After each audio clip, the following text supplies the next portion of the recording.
রব্বে কাবার কসম, যে আল্লাহ মানুষকে তৈরি করছে মানব রচিত বিদ্যা দিয়া, মানবের বিবেক এবং বুদ্ধি দিয়া। কোনোদিন মানুষকে সুখ দিতে পারে না, আর পারবেও না। যদি পারতো তাহলে উন্নত বিশ্বে পারত। উন্নত বিশ্ব অসুখের কারণে এতটুকু ভাঙ্গা পড়তো না। আপনারা আমাকে মিডিয়া দিয়ে বুঝাইতে হবে না, আমি চিনি, আমি চৈসা বেড়াই দুনিয়া, আমি জানি কে কতটুকু সুখে আছে। হায় হায়, সুখে যদি থাকতো, আমেরিকানদেরকে জিজ্ঞাসা করেন কত মিলিয়ন না ডেলি কত ট্রিলিয়ন ডলারের ওষুধ বিক্রি হয়, ডেলি কত ট্রিলিয়ন ডলারের ওষুধ বিক্রি হয় শুধু মানবতা ভারসাম্যতাকে ঠিক রাখার জন্য। মিলিয়ন না ট্রিলিয়ন ওষুধ বিক্রি হয়, জান, জিজ্ঞেস করেন, নেটে সার্চ দেন, এখানে বসে যদি নেটের সংযোগ থাকে। সারা উন্নত বিশ্বে দেখেন, টেনশন বোঝেন? টেনশন, সুখে থাকলে টেনশন হয় না। সুখে থাকলে, ছোটবেলা পড়ছিলাম, কয় সুখের নিদর্শন কি? কয় ইট মাথা দিয়া গায়ের গাছতলায় ঘুম আসে, এটার নাম হলো সুখ। আমি ছোটবেলা পড়ছিলাম, জানি না আমার পড়াটা ঠিক ছিল কি না ভুল ছিল। কেন অনেক কিছুই তো চেঞ্জ হয়ে গেছে না, সব চেঞ্জ হয়ে গেছে না। ছোটবেলার কবিতা তো আর পাই না, ঠিক না? কি বলেন, ছোটবেলার কবিতা আছে নাকি? এখন ওগুলো একা একা আওড়াই, বইতে পাওয়া যায় না। হইতে পারে এই থিওরিও চেঞ্জ হয়ে গেছে। এই জন্যই ওমর রাদিয়াল্লাহু তাআলা আনহু বাবুল গাছের নিচে কবরস্থানে ঘুমাইতেছিল। রুমি সম্রাটের দূত এসে তালাশ করতে করতে ওইখানে পড়ছে। ঘুমন্ত ব্যক্তিটাকে দেখা ডরের চোটে মাটিতে এরকম পড়ছে, উনি ঘুমের থেকে সজাগ হয়ে গেছেন। তো চিৎকার দিয়া বলতেছে আদিলতা ফা আমিনতা ফা নিমতা। ওমর, তুই খোদা প্রদত্ত রীতি আর নীতি আর আল্লাহর রসুলের রীতি আর নীতির শিক্ষার অধীন তোমার বিবেক আর বুদ্ধিকে করার কারণে তুমি নির্ভীক হয়ে গেছ। আর তোমাকে কবরস্থানে গাছের নিচে ঘুম আসে তোমার, তাও বালিশ ছাড়া, হাতকে বালিশ বানায়, অথচ 3 মহাদের যার পায়ের নিচে।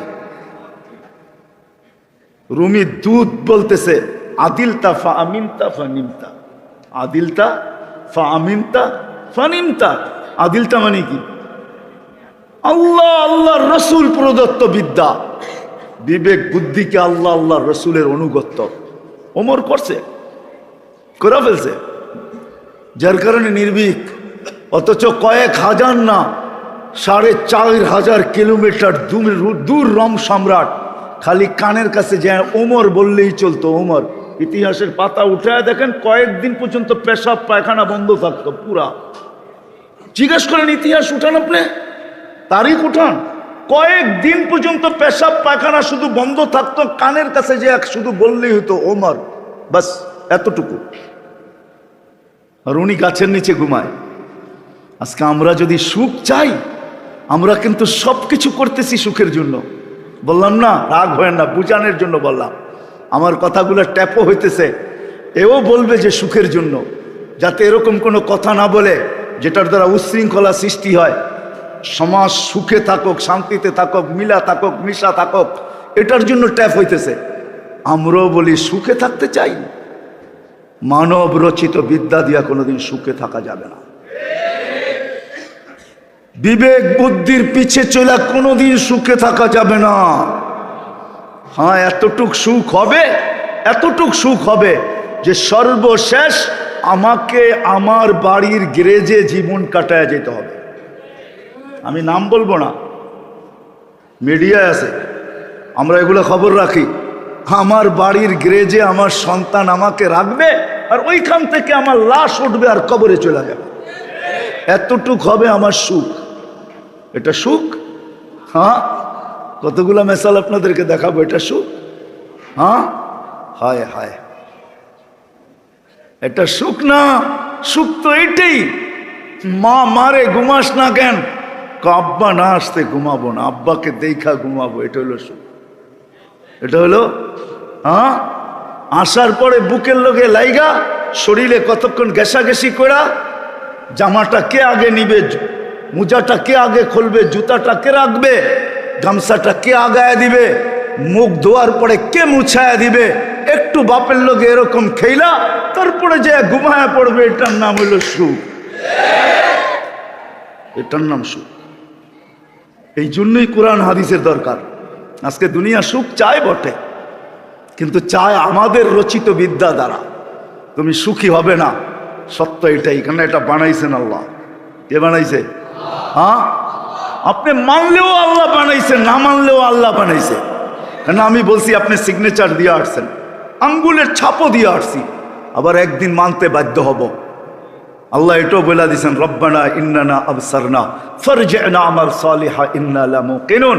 আল্লাহ বলে আসতে দে, আসো, তোকে বাধ্য করব। তুই তখন চিৎকার দিয়া বলবি, রব চোখে দেখা ফেলছি, ওই সময় তো কি জানি বলে ফেলছি আর উল্টা পাল্টা, এইবার ভুল হবে না। তো আল্লাহ বলবে, কাল্লা, আর কোনোদিন সম্ভব না, আমি তো তোকে ভালোবাসছিলাম। আমি তো এই জন্যই বলি, আমাদেরকে অল্প বয়স দিছে কেন জানেন আল্লাহ? জানেন? হয়তো ওলামা আমার সাথে একমত হবে না, কিন্তু আমার বিবেক বলে আল্লাহ 60-70 বছর কেন দিছেন জানেন আমাদেরকে? হ্যাঁ, বলবো কেন দিছে? আল্লাহ আমাদেরকে অগাধ ভালোবাসেন, এই জন্য দিছেন। কেননা প্রবাদ বাক্য আছে, ভালোবাসার পাত্রকে বেশি খাটাইতে চায় না। কোনো মা বাবা চায় না আমার সন্তান বেশি খাটক, কোনো ব্যক্তি চায় না আমার প্রিয় পাত্র বেশি খাটক, কোনো প্রিয় পাত্র চায় না তার প্রিয় পাত্র বেশি খাটক। যদি চাইতো তাহলে প্রত্যেক ঘরে 5টা কাজের লোক কেন থাকতো? ঠিক না? বরণ পোষণ তো সবই দেই, ঠিক না মামু? কি কমিশনার সব কি কয়? সবই তো দেই, ঠিক না? তারপরে এতগুলা কাজের লোক কেন? চায় না খাটক। আল্লাহ এই উম্মত বেশি দিন খাটক চায় না, এই জন্য বয়স কম দিছে। আমার মনে হয় এর চেয়েও কম দিতে চাইছিলেন, যে তোরা পা রাখবি আর চইলা যাবি আর সিধা জান্নাত। কেননা তোমরা প্রিয় পাত্র, এই জন্য বয়স কম দিছেন। কেননা 900 দিলে তো বেশি খাটতে হইতো। আল্লাহ বলছে না, তোমাদেরকে খাটানো যাবে না, তোমরা ভালোবাসো পাত্র।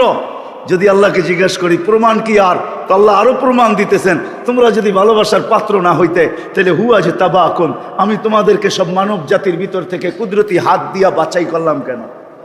আমরা কিন্তু বাছাই করি, তো বাছাই বোঝেন? মনে হয় বোঝেন নাই। কি বুঝছেন বাছাই? হ্যাঁ, ফল কিনতে যায় যেরকম হাত দিয়া বাইছা বাইছা ভালোটা নিজের টুকরিতে নেন, প্যাকেটে আল্লাহ বাছাই করছেন। আমরা ভালোবাসার পাত্র, শুধু বাছাই করেন নাই, আল্লাহ বলে লেবেলও লাগাইছে। কি? যাতে অন্যটার সাথে মিলা না যাও, অন্য কোম্পানি ধোঁকা না দেয়। আমি বিলকুল কুদরতি হাত দিয়ে তোমাদের উপরে লেবেল লাগাই দিছি, কুনতুম খায়রা উম্মাহ, তোমাদের চেয়ে উত্তম কেউ নাই। ভালোবাসার প্রকাশ। আল্লাহকে যদি জিজ্ঞাসা করি কেন এরকম করলেন, তো আল্লাহ বলে কাজ আছে, এই জন্যই তো, কেননা তোমাদেরকে প্রেরণ করব। আল্লাহ আমাদেরকে কেন প্রেরণ করবেন? এই জন্যই তো অল্প সময়ের জন্য প্রেরণ করছেন। আল্লাহ বলছে প্রেরণ করব কেন? শুহাদা আলান নাস, কিয়ামতের দিন আমার পক্ষে আমার পাশে সাক্ষী হিসাবে তোমাদেরকে দাঁড় করাবো। এই জন্য খালি মাটিতে পাও লাগায়া তোমাদেরকে উঠায় নিছে 60-70 বছর। আমার তো বিশ্বাস যাদেরকে 900 বছর বয়স দিচ্ছেন, ওরা 60-70 বছরে বালেগও হয় নাই মনে হয়, ঠিক না? বালেগ বুঝেন? প্রাপ্ত বয়স্ক হয় নাই যাদেরকে 900 বছর বয়স দিচ্ছেন। আবার আমাদেরকে 60-70 বছর দিচ্ছেন বটে, কিন্তু অর্ধেকের থেকে কলম উঠে আনিছেন। কলম বোঝেন? কিচ্ছু আমাদের বিরুদ্ধে লেখে না। যতক্ষণ পর্যন্ত প্রাপ্ত বয়স্ক না হয় ততক্ষণ পর্যন্ত কলম কিচ্ছু লেখে না। সবই হাত্তা ইয়াবলুক রুফি আল কালাম, এইখানে তো 15 এমনি বাদ। আবার যতক্ষণ ঘুমানো থাকে ততক্ষণও কলম উঠানো থাকে, কিচ্ছু বিরুদ্ধে লেখে না। না এম হাত্তা ইয়াস্তাইকির, তাইলে আপনাকে আমাকে কতটুকু সময় দিলেন? অল্প তো। কেন? আরে বলেন না কেন? ভালোবাসে, অগাধ ভালোবাসার পাত্র আমরা। আল্লাহ আমাদেরকে ভালোবাসে, বান্দা হিসাবেও ভালোবাসে, উম্মত হিসাবেও আমাদেরকে আল্লাহ ভালোবাসেন। দুই ভালোবাসা এক জায়গায় আইসা মিলা গেছে। হায়, যেরকম দরিয়ায় নীল দুই দিক থেকে আইসা মিলা গেছে, একটা ব্লু আর একটা হোয়াইট, আমরাও দুই জায়গায় আইসা মিলা গেছি।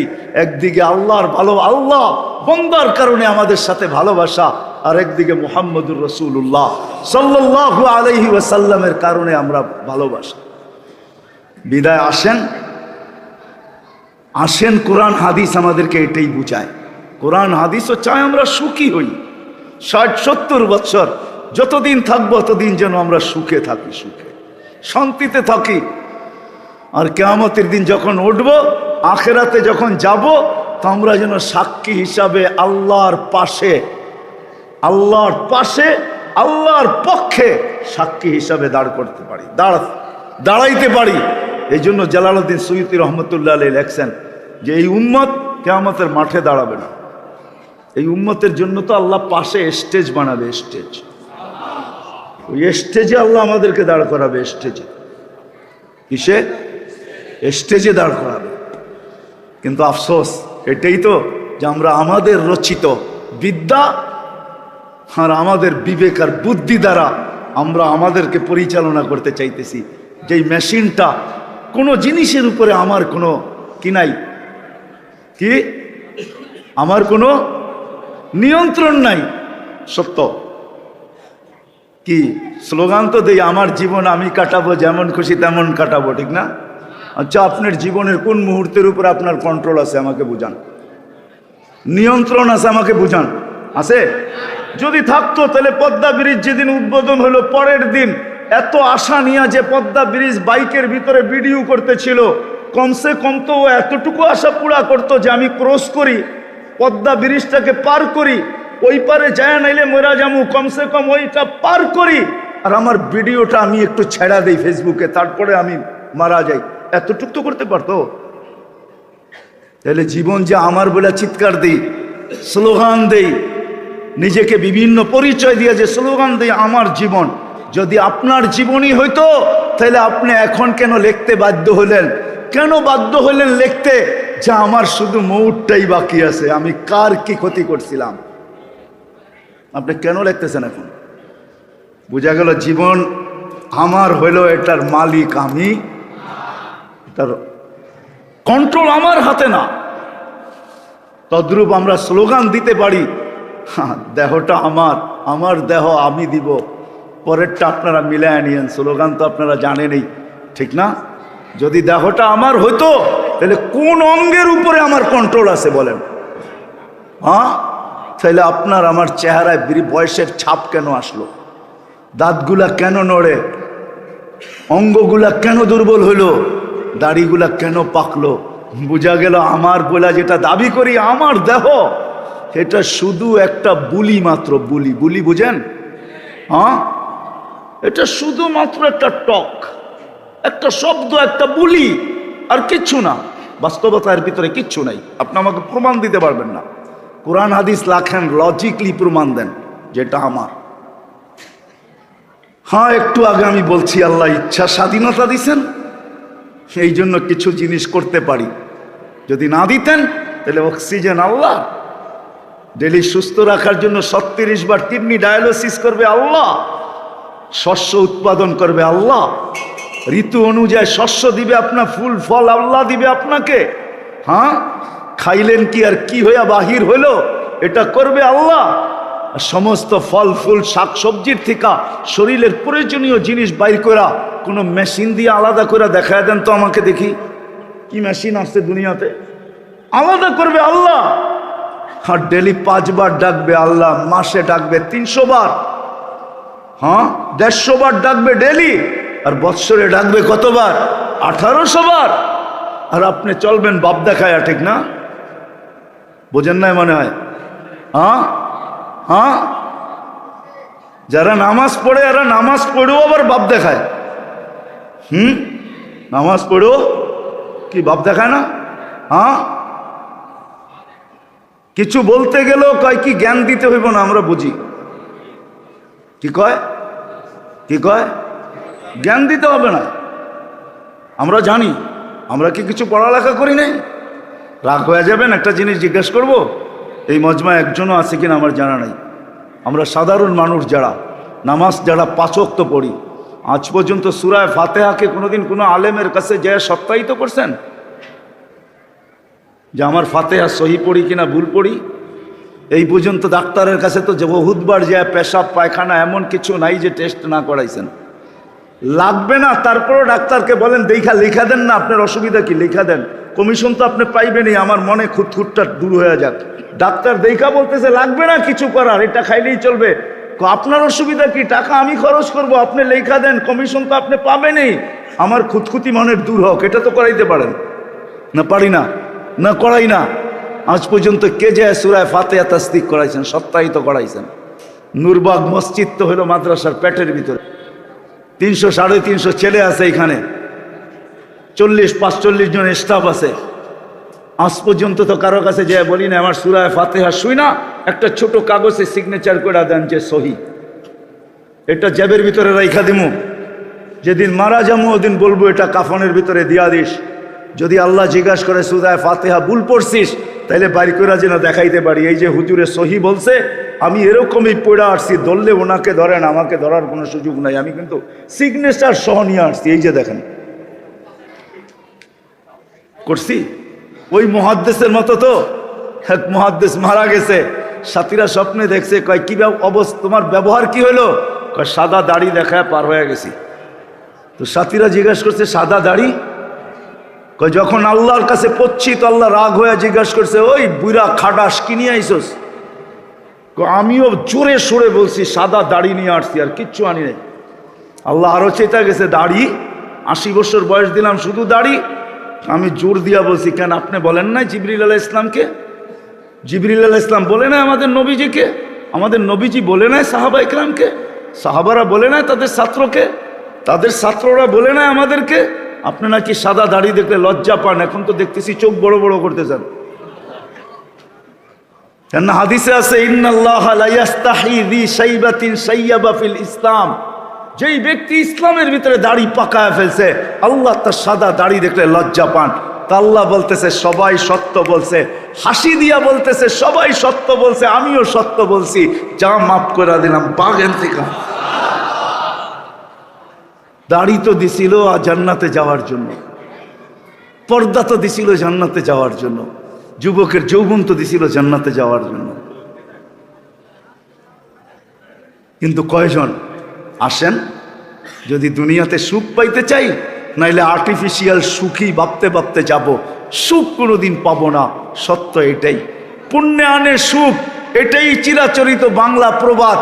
পরিশ্রমে ধন আনে, পুণ্যে আনে সুখ, এটাই সত্য। পুণ্য বলতে এটাই বোঝায় আল্লাহ আল্লাহ রসুলের বিদ্যা, আর যখন বিবেক বুদ্ধি আল্লাহ আল্লাহ রসুলের বিবেক বিদ্যার অধীন হবে, তখনই ওই ব্যক্তি সুখী হবে, জীবন সুখের হবে, সন্তান নিয়ে সুখী, সব নিয়ে সুখী, তখন আর প্রয়োজন হবে না। তখন আর জানি না বুঝবেন কিনা, একটা কথা মনে উঠলো, এই জন্যই লম্বা করে ফেলতেছি। মদিনা মুনাওয়ারার যে ক্লিনিক খোলা হয়েছে, ক্লিনিক ইরানের সবচেয়ে বড় ডাক্তার, সেরকম ক্লিনিক, কিন্তু দিন যায় রুগী একজনও আসে না। বলছে আজকে আসে না, কালকে আসবে বলে সপ্তাহ পার, সপ্তাহ পরে বলছে এই সপ্তাহ না আগামী সপ্তাহ, মাস পার, এরকম করে কয়েক মাস অতিক্রম হয়ে গেছে, রুগী একটাও আসে না। তো জিজ্ঞাসা করছে রুগী নাই কেন? তো সবাই বলছে এটা তো বলতে পারি না, রুগী নাই কেন এটা বলার কোনো সুযোগ আমাদের কাছে নাই। কেন নাই? কিন্তু এটা বলতে পারি, আমাদের নবীজি আমাদেরকে খাওয়ার কিছু পদ্ধতি বলছেন, আমরা সবাই ওটাকে মাইনা চলি। বলছে সেটা কি পদ্ধতি? তো বলছে লা তাকুল হাত্তা তাজু, খিদা না লাগলে কখনো খায়ও না, চাই সোনা দেখ। সোনাও যদি স্বর্ণও যদি দেয়, খিদা না লাগলে খায়ও না, খিদা না লাগলে খায়ও না। তো আমাদের নবীজি বলছে লা তাকুল হাত্তা তাজু, খিদা না লাগলে খায়ও না। ইদা আকালতা ফালা তাশবা, আর যখন খাও তখন পেট ভরা খায়ও না, চাই ফাও পাওয়ার পয়সা দিয়া খাও। ফাও বোঝেন তো? আমাদের দেশে না প্রবাদ বাক্য আছে, ফাও পাইলে বলে আল কেত্র, ঠিক না? না, দামি জামার মধ্যে নেই আর কি। বলছে যখন খাও তো পেট ভরে খাও না, যখন। তো বলছে এটারে কোনো থিওরি বলতে পারবে? বলছে পেট 3 ভাগ করো, 1 ভাগ পানি দিয়ে আগেই ভরে নাও, 1 ভাগ খানা দিয়া, 1 ভাগ খালি।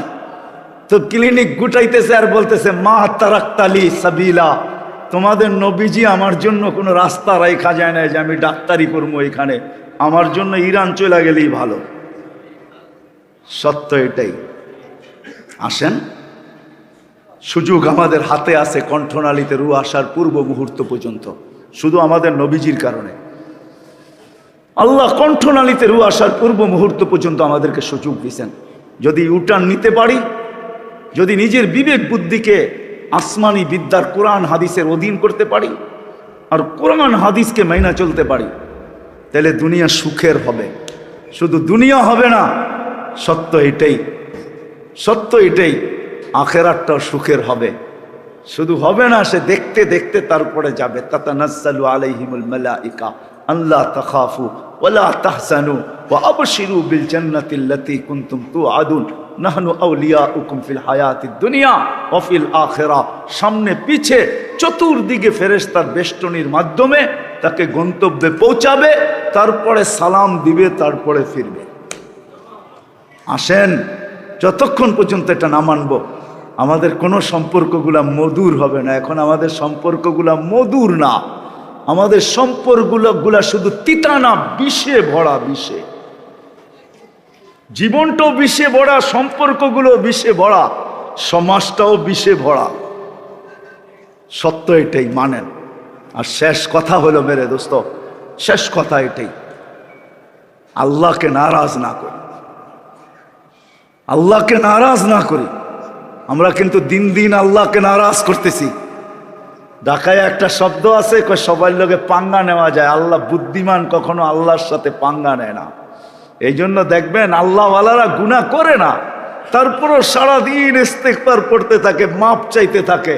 এটা হলো আল্লাহর সামনে সদা সর্বদা নিজেকে ছোট বানায়া কাটাইতে থাকে। সারা রাত্র মানুষ ঘুমায়, আল্লাহওয়ালারা ঘুমায় না। যদি ক্যামেরা ফিট করতে পারেন তাহলে দেখতে পারবেন, ওরা রাত্রে ঘুমায় না।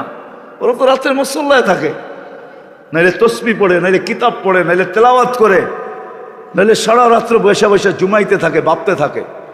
ওরা ভাবে এটাই যে সবকো সোনে মে মজা, হামে তো রোনে মে মজা। সব ঘুমে মজা পায়, আমরা কান্নায় মজা পাই। আল্লাহকে নারাজ করা উচিত না। আমাদের সমাজ কিন্তু আমরা আল্লাহকে নারাজ করার দিকে যাইতেছি। এক একটা পর্ব আসতেছে আর আল্লাহকে আমরা নারাজ করতেছি, নারাজ করতেছি। আমি বিরোধিতা করবো না, স্বাধীনতা আপনাকে আল্লাহ দিছে, আমি আঙ্গুল দেওয়ার কে? কিন্তু হ্যাঁ, হিতাকাঙ্ক্ষী হিসাবে কিছু বলা যায়। এই জন্য বলতেছি, ফুটবলের মাসে পুরা মাস আমরা আল্লাহকে নারাজ করছি, কিচ্ছু বলেন নাই। 31st নাইট আমরা আল্লাহকে নারাজ করছি, কিচ্ছু বলেন নাই। আবার আসতেছে 14 তারিখ, নারাজ করার পালা, ঠিক না? কি সত্য তো? আরে ফেব্রুয়ারি 14 তারিখ মনে হয় ফিডার খান, হ্যাঁ, পায়ে হাত দিয়া বলি যুবকদেরকে, আল্লাহকে নারাজ করো না। তুমি 1 লাখ বকবে না, সবাই বকবে। আল্লাহ রসুলকে জিজ্ঞাসা করছে, আনুহলিকু ওয়াফিনা সালিহুন, আমরা ধ্বংস হইতে পারি নেককার লোক থাকা সত্ত্বেও? আল্লাহ রসুল বলছে হইতে পারো। যখন আল্লাহ নারাজ হয়ে যাবে, খারাপ লোকের সংখ্যা যখন বেড়া যাবে আর আল্লাহ নারাজ হয়ে যাবে, ইদা উসিতু গাযিবতু, আল্লাহ বলে নাফরমানি যখন হয়তো আমি নারাজ হয়ে যাই, ইদা গাযিবতু লানতু, আর আমি যখন নারাজ হই তো লানত পাঠাইতে থাকি। লানত বিভিন্ন রূপে আসে, রূপে। আমাদের দেশটা নড়ে চড়ে পড়ে না। আলহামদুলিল্লাহ সুম্মা আলহামদুলিল্লাহ বলেন, আমাদের দেশের মতো বরকত দুনিয়ার কোনো দেশে নেই। আমি চ্যালেঞ্জ, আমাদের দেশে এখনো 100 টাকা দিয়ে দুপুরে পেট গোড়া খাওয়া যায়। বহুত মানুষ আছে পুরান টাউনে 100 টাকার তেহারি খাইতে পারে না, খায়া বাকি কিছু থাইকা যায়, ওটা অন্যের হাতে উঠায় দিয়ে চলে যায়। 100 টাকা দিয়ে পেট গোড়া খাওয়া যায়। 100 টাকা কয় ডলার? হ্যাঁ হ্যাঁ, আমাকে দুনিয়া চিনাইতে হবে না। দুনিয়ার কোনো দেশে $1 দিয়ে পেট গোড়া খাইতে পারবেন না। দুনিয়ার কোনো দেশে না, কোনো দেশে নাই। $1 দিয়ে খাবেন আপনি পেট গোড়া? নাই নাই নাই। বাংলাদেশে এখনো খাওয়া যায়, বরকত আছে, আল্লাহর এক রহমত আছে এই দেশের উপরে। এই জন্য আসেন, ফিরে আসেন। না জানি কোন দিন ডাকতে ডাকতে নারাজ হয়ে যাবে, এক থাপ্পড় বসায়া দিবে এই লাল সবুজের পতাকার ভিতরে, আর বিপর্যয় চলে আসবে। তখন সমস্ত প্রশাসনিক জিনিস দিয়া ঠেকানো যাবে না, কোথাও কেস করা যাবে না, কোথাও কেস করা যাবে না। কার কাছে কেস করবেন? কিছু জিনিস আছে ধরা ছোঁয়ার বাহিরে থাকে, আমরা বুঝাইতেছি পায়ে হাত রাখা। আসেন, আল্লাহকে নারাজ না করি। আমরা এটাই দেখতেছি, আল্লাহ মনে হয় নারাজের দিকে যাইতেছে। যদিও আমাদের আল্লাহওয়ালারা চান না, আমরা চাই না। নাইলে 4টার সময় কেন হেফজোখানার ছেলেরা উঠবে বলেন? কেন 4টার সময় মাদ্রাসালারা উঠাবে? 4টায় উঠান না, কেন উঠাবেন এই কচি কচি বাচ্চাদেরকে? ও আপনারা বলবেন আমরা জুলুম করি, জুলুম আমরা আমাদের উপরে করি এই জন্য যেন লাল সবুজের এই পতাকার ছোট দেশটা এটা যেন আধ্যাত্মিক সুরক্ষার চাদর দ্বারা এটা লেপটানো থাকে। আসুক না 9 নম্বর ভূমিকম্প, দেওয়ালে বাড়ি খায়া বল যেরকম ডাইনে বামে চলে যায়, বিপর্যয় ডাইনে বামে যাবে, আমাদের দেশে বিপর্যয় ঘটবে না ইনশাআল্লাহ। এই জন্য আমরা 4টার সময় উঠাই। 30,000-এর উপরে হেফজখানা। রাগ হয়ে যাবেন, ঘুমান তো দেরিতে, শেষ খবরটা না দেখা পর্যন্ত তো ঘুম আসে না, ঠিক না? 12টার খবরটা নাই দেখা তো ঘুম আসে না, উঠি দেরিতে। রাত্র 4টার আকাশ কখন দেখবেন আপনি? উঠা দেখেন রাত্রে 4টার সময় বাংলাদেশের আকাশের কালার কি থাকে, কিরকম থাকে। একদিন উঠা দেখলে অনুভব করতে পারবেন, যদি আপনার কাছে লেন্স লাগানো থাকে। একটা লেন্সও লাগবে, এই সাধারণ চোখ দিয়ে দেখা যাবে না, একটা বিদেশি লেন্স লাগবে। ওটা যদি লাগাইতে পারেন তাহলে দেখতে পারবেন। আমি দেখা বলতেছি না, 30,000-এর উপরে হেফজখানা বাংলাদেশে। করোনার সময় কোন দুনিয়া চিৎকার দেয় নাই যে বাংলাদেশের মতো বিপর্যয় কোথাও হবে না? আমাদের দেশের মানুষগুলো তো চিৎকার দিছে, ঠিক না? দাফন করার লোক পাওয়া যাবে না। আমাদের দেশে বিপর্যয় ঘটছে না ঘটে নাই? ঘটছে বিপর্যয়? না, ঘটে নাই। সারা দুনিয়া এখন লেগে গেছে এটা চেক করার জন্য, রিচার্জ করার জন্য যে এই দেশটা করোনায় 2020-এ করোনাকে প্রতিরোধ করলো কোন টিকা দিয়া। কোনো লুকায়িত টিকা আছে, নাহলে ওরা প্রতিরোধ করলো তো করলো কি করে? এই দেশের মানুষ তো একজনও মাস্ক পরে নাই, অধিকাংশ পরে নাই। গ্রামে তো পরেই নাই, কয়জনে মাস্ক পরছে, ঠিক না? প্রথম কয়েকদিন পড়ছে মনে হয়, তারপরে টেলিভিশনে যখন এই বড় বড় দেখা শুরু করছে তখন পড়া ছেড়া দিছে। ভাবছে নাকের ছিদ্র তো এত বড় না, এটা যাইব তো যাইব কোন দিক দিয়া। কেউ জিজ্ঞাসা করছে মুখ দিয়া গেলে যদি মুখ দিয়া যায় তবে সারাদিন পান চাপাই যাইব কোন দিক দিয়া। কথা শেষ জায়গায় চলে আসছি, আমি বুঝি এগুলা, আমাদের চোখ পিছনেও আছে, সামনে শুধু নাই। শেষ জায়গায় চলে আসছি, আসেন আল্লাহকে নারাজ না করি। 12টা বেজে গেছে, এটা আমি ঘড়ি দেখতেছি বারবার। এটা আমারও স্বভাব না দীর্ঘ রাত পর্যন্ত চিল্লানো। বিদায় ফিরে আসি, আল্লাহকে নারাজ না করি। আল্লাহকে নারাজ করে আপনি সুখে থাকবেন, এটা কোনোদিন সম্ভব না। আল্লাহ দেখায় দিবে, দেখাইতেছে, আরো দেখাবে। এই জন্য আসেন, আল্লাহ যখন ডাকে তো ছুটে আসে। বুঝাইতে পারছি? কি পড়বেন তো? হ্যাঁ, নিজের বিবেক বুদ্ধি আর বিদ্যার পূজারী হয়েন না। নিজের বিবেক বুদ্ধি বিদ্যাকে আল্লাহ রসুলের বিদ্যার অধীন করেন, নাইলে বাপ নিয়ে আপনি বাঁচতে পারবেন না। আল্লাহর কাছে কোনো বাবের পরিচয় চলে না। মহল্লায় চলতে পারে, আপনাকে দেখলে আমি পেশাবো করতে পারি, এটা আমি মানি। আপনি বাপ নিবেন, আমি বাড়িওয়ালা, আপনি ভাড়াটিয়া। আপনি বাপ নিতে পারেন, আমি বড় পুরান এই এলাকায়, আধিপত্য আমার আদি বাসিন্দা, আমি মাইনা নিতে পারি এটা। কিন্তু আল্লাহর কাছে কোনো বাপ চলবে না। এটা এখানে বসা, তাহলে সুখে থাকবেন, শান্তিতে থাকবেন। সুখে থাকবো, শান্তিতে থাকবো। আল্লাহ আমাদের সবাইকে আমল করার তৌফিক দান করেন। আল্লাহুম্মা সাল্লি ওয়া সাল্লিম ওয়া বারিক আলা হাবিবিকা মুহাম্মদ কামা আনতা তুহিব্বু ওয়া তারদা। আল্লাহুম্মা লাকাল হামদ কামা ইয়ানবাগি লিজালালি ওয়াজহিকা ওয়া আযীমি সুলতানিক। আল্লাহ বলার পর্ব ছিল শেষ, শোনার পর্ব ছিল শেষ, এখন দোয়ার পর্ব চলতেছে। দুনিয়ার কারো কাছে আমরা হাত পাতি নাই, মালিক আপনার মতো সত্তার কাছে হাত পাচ্ছি, যিনি সদিচ্ছায় আমাদেরকে সৃষ্টির সেরা হিসাবে আল্লাহ মানুষ রূপে অস্তিত্ব দিছেন। আল্লাহ শুধু অস্তিত্ব দেন না, এত কিছু দিছেন। শুধু একটা শরীরেই এত কিছু দেওয়া আছে, এটা গণতে গেলেই মালিক আমাদের এই ছোট জীবনের পরিধিটা যথেষ্ট হবে না। আমার মনে হয় এই দুনিয়ার পরিধিটাও যথেষ্ট হবে না, দুনিয়ার বয়সটাও যথেষ্ট হবে না। বাহিরের নেয়ামত তো বাদই দিলাম, যে আল্লাহ চাওয়া ছাড়া এত কিছু দিতে পারে। 2-4টা যদি চাই তো খালি হাতে ফেরত দিবে বলে আমরা কখনো এই ধারণা করতে পারি না। আরও মালিক আমরা বসছি এরকম জায়গায় যেটা আপনার ঘর আর আপনার হাবিবের ঘরের পেটের ভিতরে। আপনার ঘর, আপনার হাবিবের ঘর, যেটা ফেরেশতাদের পরিবেশ 24 ঘন্টাই। এটা বলবো যে আজকের মজমা হিসাবে ফেরেশতা বেষ্টিত না, এই পরিবেশটা তো 24 ঘন্টাই ফেরেশতা দ্বারা বেষ্টিত থাকে। ওইখানেই আমরা বসছি। কাদেরকে নিয়ে বসছি এটাও আপনি জানেন মালিক। প্রত্যেকের ব্যক্তিগত পরিচয় জানেন, নাম জানেন, বাবার নাম জানেন, দুনিয়ার পেশা জানেন, সব কিছু জানেন। শুধু আমরা হাত উঠায় বসে আছি এমন না মনে হয়, দূর দূর পর্যন্ত যত দূর আওয়াজ চাইতেছে ওইখানেও কেউ না কেউ উঠায় বসে আছে। হয়তো অন্তরালে মা বোনরাও উঠায় বসে আছে, যাদের খাওয়া হালাল, পরা হালাল, বাসস্থান হালাল। এখানে ওই ব্যক্তিরাও আছে মালিক যারা আপনার বিলকুল খাস মালিক, যারা খাস আপনার বিলকুল খাস। আর ওই মুহূর্তে হাত তুলছি যেই মুহূর্তে বুখারি খতম হলো, খতমে কোরআন হলো। আয় আল্লাহ, আয় আল্লাহ, অনুষ্ঠানটাও কিরকম, খতমে কোরআন, খতমে বুখারির অনুষ্ঠান। সময়টা এরকম যে আপনি প্রথম আকাশে, 12টার উপরে বাঁচতে চলছে, আপনি প্রথম আকাশে স্বয়ং আহ্বান করতেছেন, কে চাও, কি চাও? মালিক আমরাই তো হাত উঠে বসে আছি কিছু চাওয়ার জন্য, বেশি তো চাবো না মালিক, এতটুকু তো অবশ্যই চাবো। পিছনের জীবনটা যেন আজকের থেকে আর না থাকে, ধুয়া মুছা পিছনের জীবনটা শেষ হয়ে যায়, পিছনের জীবনটা যেন গুনার থেকে পাক হয়ে যায়, পবিত্র হয়ে যায়।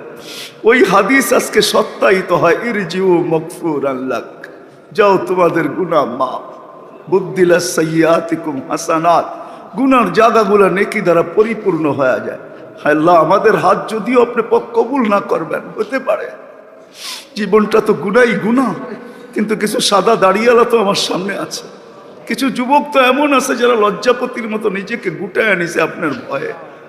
আল্লাহ ওই তোলাবাগুলা তো আছে যাদের সিনার ভিতরে আপনি আপনার কালামকে সুরক্ষিত করছেন।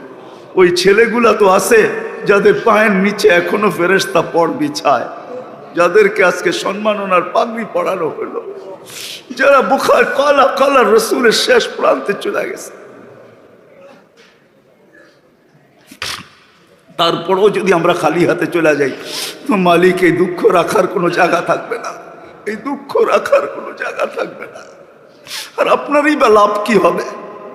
শয়তান জিতবে, হাসবে, আপনার বন্ধু নারাজ হবে, আপনার বন্ধু লজ্জিত হবে। আর মাফ করে দিলে আপনার কি ক্ষতি হবে? কিচ্ছুই ক্ষতি হবে না মালিক, আপনি তো সামাদ, আপনি তো লাভ লসের ঊর্ধ্বে। আল্লাহ আজকে আমাদের পিছনের গুনাহকে মাফ করা দেন, পিছনের গুনাহকে মাফ করা দেন, সাথে সাথে এটাও যোগ করে দেন মালিক, যতদিন বেঁচে থাকবো আর কোনোদিন যেন আমলনামায় গুনার দাগ না আসে, আর কোনোদিন আপনাকে যেন নারাজ না করি, আর কোনোদিন যেন আপনাকে নারাজ না করি, আর কোনোদিন যেন আপনাকে নারাজ না করি। বরং মালিক যেদিন ডাক আসবে আপনিও খুশি হয়ে ডাকবেন, আমরাও খুশি হয়ে সাড়া দিব। এমনই যেন ঘটে মালিক, এমনই যেন ঘটে। আল্লাহ মাদ্রাসাকে কবুল করেন, মসজিদকে কবুল করেন, ছাত্রদেরকে কবুল করেন, ওস্তাদদেরকে কবুল করেন, কমিটিদের কবুল করেন, এলাকাবাসীকে কবুল করেন। আয় আল্লাহ আজকের এই মাহফিলের উসিলায় শুধু ঢাকা না, শুধু ঢাকা না, পুরা দুনিয়ার মুসলমানকে কবুল করেন, শুধু ইনসান না জিন্নাতকেও কবুল করেন। আল্লাহ শুধু উপরের মানুষ না, যারা নিচে চলে গেছে তাদেরকেও কবুল করেন। যারা বরাবর ইমান নিয়ে থাকলে মাফ করে দেন, কবরকে জান্নাতের বাগান বানায় ফেরদাউসুল আলার ভিতরে মাকাম নসিব করেন। আল্লাহ মাদ্রাসার জরুরতকে খাজানায়ে গায়েব থেকে পুরা করা দেন। সমস্ত মাদারিসগুলোকে হেফাজত করেন, মাকাতিবগুলোকে হেফাজত করেন, হেফজোখানাগুলোকে হেফাজত করেন, মাসাজিদগুলোকে হেফাজত করেন, মারাকিজগুলোকে হেফাজত করেন, হক্কানি পীরের খানকাগুলোকে হেফাজত করেন। আল্লাহ ইসলাম আর দিনকে আপনি হেফাজত করেন, ইসলাম আর দিনকে আপনি হেফাজত করেন, দিনদার আর ওলামাদেরকে আপনি হেফাজত করেন। আল্লাহ আমরা কোন সময় এসা করছি, আমরা কোনো সোনালি সময়ই দেখি নাই, না রসুল দেখলাম, না সাহাবা দেখলাম, না তাবেই দেখলাম, না তাবেই দেখলাম, না ইম্মায়ে মুজতাহিদিন দেখলাম, না বড় বড় আল্লাহওয়ালাদেরকে দেখলাম। আমরা তো আমাদের মতো মানুষগুলাকে দেখতেছি মানুষ। আল্লাহ আমরা কোনো সোনালী যুগই দেখি নাই, কোনো সোনালী ব্যক্তিত্ব দেখি নাই। হায় আল্লাহ আপনি আমাদের উপরে রহম করেন, করম করেন, কিছু একটা এমন করেন যে আমরা বলতে পারি আমরাও কিছু দেখছি, কিছু একটা এমন করেন যে আমরাও বলতে পারি আমরাও কিছু দেখছি। হায় আল্লাহ আয় আল্লাহ আপনি আমাদেরকে খালি হাতে ফেরত দিয়েন না। যা চাইলাম তাও দেন, যা চাইতে পারলাম না তাও দেন। যার যে পেরেশানি আছে দূর করে দেন, প্রয়োজন আছে মেটায়া দেন, অসুস্থ আছে সুস্থতা দেন, সুস্থ আছে সর্ব ধরনের রোগ থেকে সুরক্ষিত করেন। আল্লাহ জটিল রোগ কমসে কম মুসলমানকে দিয়েন না, না হার্টের, না কিডনির, না লিভারের, না ব্রেন স্ট্রোকের, না ডায়াবেটিস, না ক্যান্সার। আল্লাহ করুণাকে আর কোনোদিন আমাদের সীমান্তে ঢুকতে দিয়েন না, করুণাকে আর কোনোদিন আমাদের সীমান্তে ঢুকতে দিয়েন না। কেউ যদি জটিল রোগে আক্রান্ত হয়ে থাকে, আল্লাহ কুদরত দ্বারা শেফায়ে কামেলা আজেলা মুস্তামিররা নসিব করেন, শেফায়ে কামেলা আজেলা মুস্তামিররা নসিব করেন। আয় আল্লাহ, আয় আল্লাহ, আয় আল্লাহ, আয় আল্লাহ, যারা বরাবর ঈমান নিয়ে যারা কবরে চলে গেছে সবাইকে মাফ করা দেন। আমাদের আত্মীয় স্বজন যারা মাটির নিচে চলে গেছে সবাইকে মাফ করা দেন। বিশেষ করে আমাদের মা বাবাকে মাফ করা দেন, জীবিত থাকলেও মাফ করা দেন। আল্লাহ দুনিয়ার থেকে চলে যায় থাকে যদি তাইলেও মাফ করা দেন। রব্বির হামহুমা কামা রব্বায়ানি সগীরা। আল্লাহ আমাদের এই লাল সবুজের পরিধিকে আপনি সমস্ত বিপর্যয়ের থেকে সুরক্ষিত করেন, সমস্ত বিপর্যয়ের থেকে হেফাজত করেন। চাই সেটা আসমানি হোক, চাই সেটা জমিনি হোক, চাই সেটা কোনো মখলুকই হোক, আল্লাহ সর্ব ধরনের বিপর্যয়ের থেকে আমাদের দেশকে সুরক্ষিত করেন, হেফাজত করেন, হেফাজত করেন। যেই বরকত আজকে দেখতেছি এটা আল্লাহ যতদিন এই জমিন থাকবে আল্লাহ এই বরকতকে আপনি টিকায় রেখেন, এই বরকতকে আপনি টিকায় রেখেন, এই বরকতকে আপনি টিকায় রেখেন, এই বরকতকে আপনি টিকায় রেখেন। আল্লাহ এই জমিনের সাথে আপনার বড় ভালোবাসা, আপনি কোনোদিন আমাদের উপরে নারাজ হবেন না, নারাজ হবেন না। মানে আমরা তওবা করতেছি আল্লাহ, আর কোনোদিন ডাক দিলে পিছে যাব না, ডাক দিলে মসজিদের দিকে ছুটব, আর কোনোদিন আপনাকে নারাজ করব না। আয় আল্লাহ আপনি আমাদের দেশের সাথে, আয় আল্লাহ আমাদের দেশকে কোনো বিপর্যয়ের শিকার হতে দিয়েন না। আল্লাহ যা চাইলাম তাও দেন, যা চাইতে পারলাম না তাও দেন। ওসল্লাল্লাহু তাআলা আলা খায়রি খালকি মুহাম্মাদি ওয়া আলিহি ওয়া সাহবিহি আজমাইন বিরহমাতিকা ইয়া আরহামার রাহিমিন।